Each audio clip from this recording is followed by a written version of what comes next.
ఏంటి డస్ట్‌బిన్‌లో ఉండాల్సిన తొక్కలు ప్లేట్‌లో ఉన్నాయని చూస్తున్నారా? ఈ తొక్కలతోనే మనం ఒక కమ్మని పచ్చడి చేసుకోబోతున్నామండి. చాలా సింపుల్‌గా అండ్ చాలా ఈజీగా అండ్ సూపర్ టేస్టీగా ఉంటది. సో, ఏం లేదండి, ఫస్ట్ ఒక కడాయి తీసుకొని అందులో కొద్దిగా ఆయిల్ వేసుకోవాలి. అందులో ఒక పావు కప్పు పల్లీలను వేసుకొని ఫ్రై చేసుకుందామండి. అవి ఫ్రై అయిన తర్వాత ఒక ప్లేట్‌లోకి తీసుకొని పక్కన పెట్టుకుందాం. ఇప్పుడు అదే ఆయిల్‌లో 1 టేబుల్ స్పూన్ జీలకర్ర, 1 టేబుల్ స్పూన్ ధనియాలు, 1 టేబుల్ స్పూన్ శనగపప్పు అండ్ హాఫ్ టేబుల్ స్పూన్ ఉద్దిపప్పు వేసుకొని ఫ్రై చేసుకోవాలండి.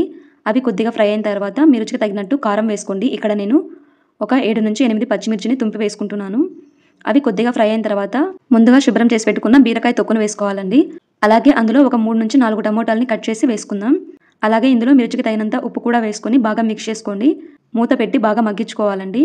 ఇలా ఒక 10-15 మినిట్స్‌కి మనకి ఇలా కొద్దిగా టమాటో మెత్తబడిన తర్వాత ఇందులో మనం ఒక చిన్న నిమ్మకాయ సైజ్ అంతా చింతపండు వేసుకోవాలండి. అది వేసుకొని బాగా మిక్స్ చేసుకుందాం.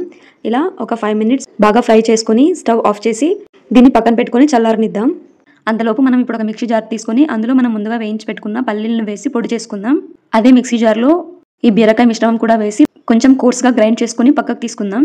ఇప్పుడు స్టవ్ మీద ఇంకో కడాయి పెట్టుకొని అందులో కొద్దిగా ఆయిల్ వేసి హాఫ్ టీ స్పూన్ ఆవాలు, హాఫ్ టీ స్పూన్ జీలకర్ర, కొద్దిగా శనగపప్పు అండ్ ఉద్దిపప్పు కూడా వేసి ఫ్రై చేసుకుందాం. అలాగే ఇందులో ఒక 4 వెల్లుల్లి రెబ్బలను దంచి వేసుకుందాం.